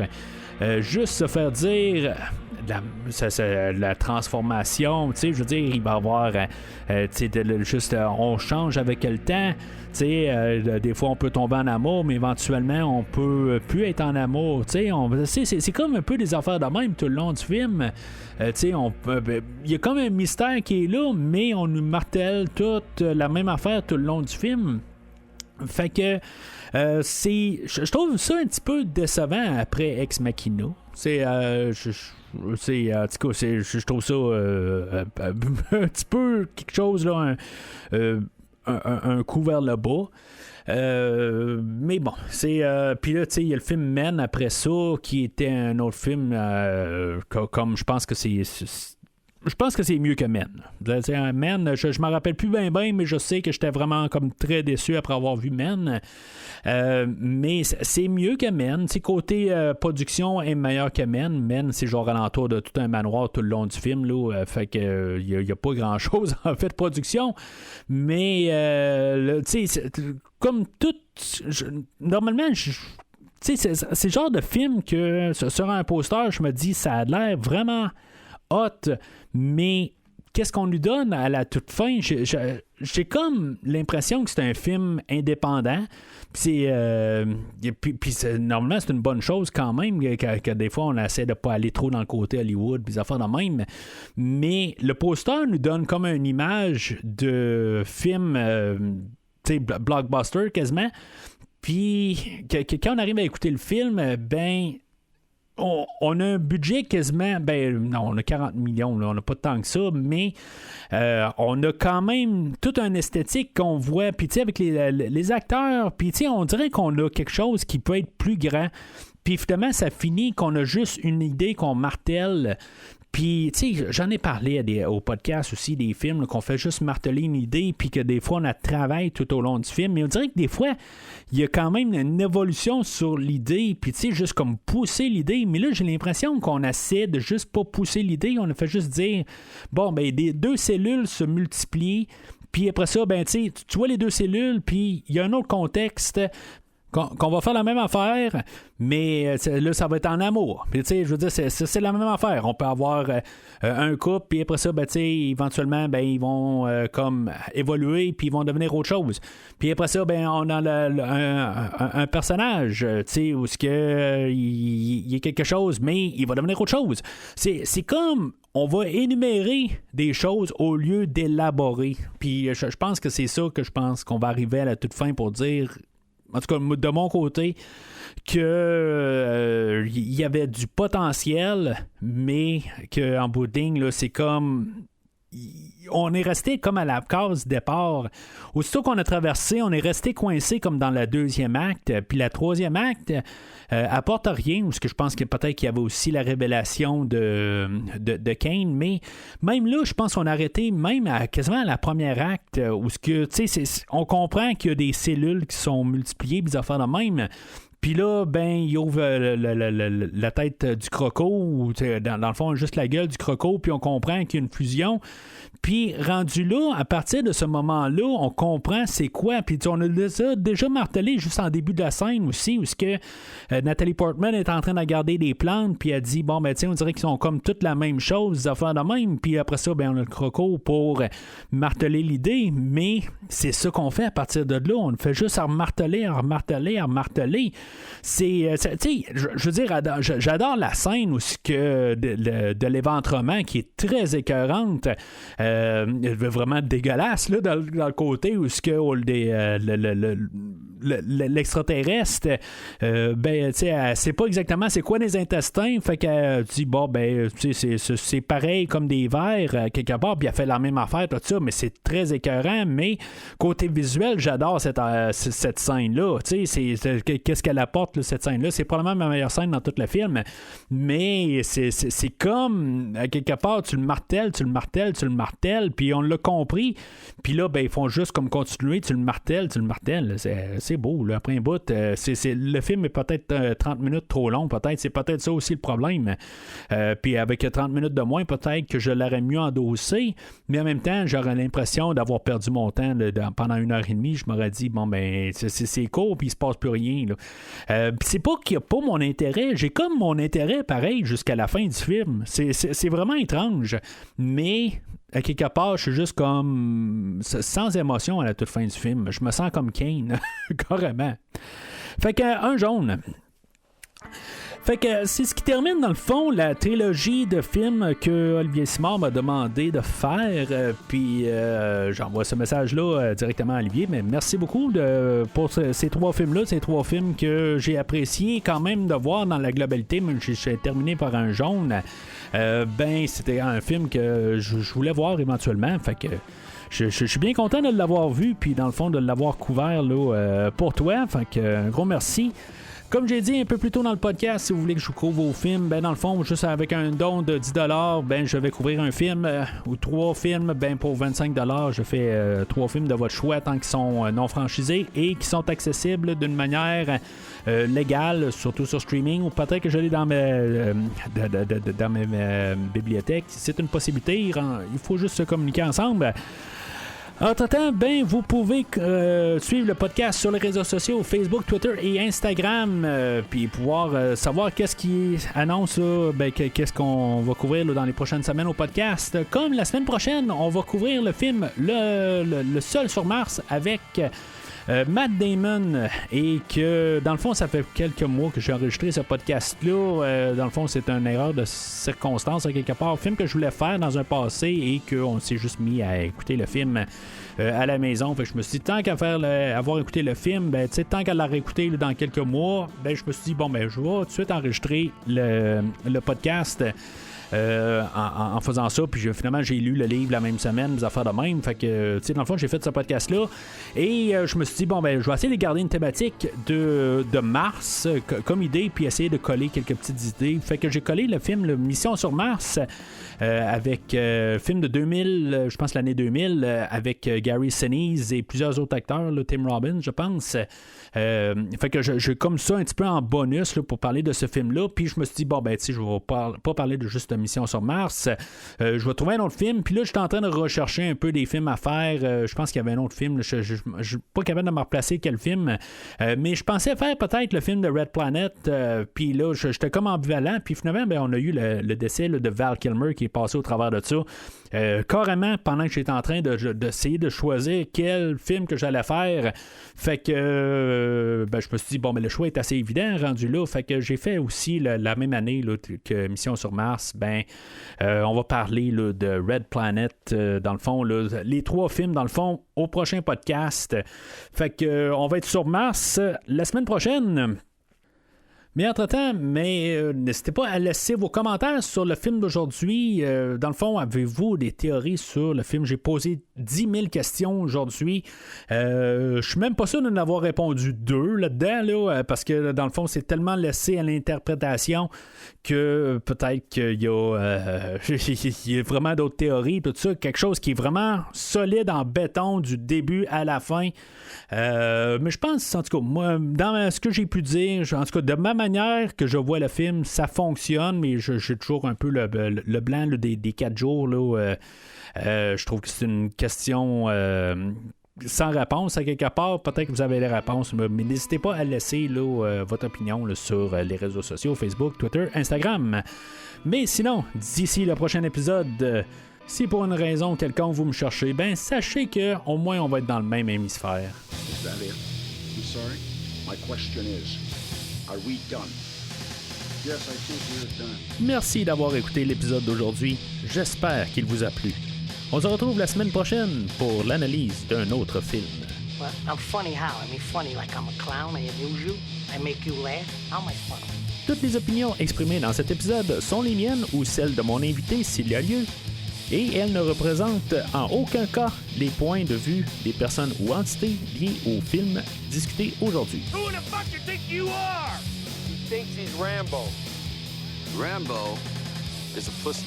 Les extraits audio et musicaux entendus dans cet épisode sont utilisés à des fins de critique, d'analyse et de discussion, conformément aux principes d'usage équitable et non dans une intention de porter atteinte aux droits d'auteur. You guys give up or you're thirsty for more? Suivez la playlist officielle de Premier Visionnement sur Spotify. Si vous voulez être introduit à chaque trame sonore qui est couvert au podcast et disponible sur cette plateforme. In the face of overwhelming odds, I'm left with only one option. I'm gonna have to science the shit out of this. Rendez-vous sur premiervisionnement.com pour accéder à toutes les séries déjà couvertes, dont des rétrospectives d'action comme Die Hard, Beverly Hills Cop, Mortal Kombat, Indiana Jones, James Bond, Mission Impossible, John Wick et Rocky, de science-fiction comme Star Wars, Jurassic Park, Terminator, The Matrix et Ghostbusters, d'horreur comme Hannibal, Scream, Friday the 13th et Saw, sans oublier les univers de super-héros Marvel et DC. Vous y trouverez aussi des épisodes sur des films cultes comme Seven, Bloodsport, Apocalypse Now, Taxi Driver, Heat et The Hitcher. I want to be with you always. Vous aimez le podcast? Soutenez-le en laissant une note maximale sur votre application d'écoute. Thrill me. Vous aimeriez que le podcast couvre un film de votre choix? Pour 10 $, je propose un épisode sur un film non franchisé disponible sur Netflix, Prime Video ou toute autre plateforme légale gratuite. Et pour 25 $, je couvre 3 films. Le tout sera couvert dans un délai de 3 mois après votre don. No, go past this part. In fact, never play this again. Try here. Stop. N'oubliez pas de suivre la page Facebook, Twitter ou Instagram du podcast pour rester informé sur les épisodes à venir. I am the last guy in the world that you wanna fuck with. Merci de votre soutien et à très bientôt dans un prochain épisode. I come here for help, but what do? You turned me in so long, and thanks for nothing. That's the closet.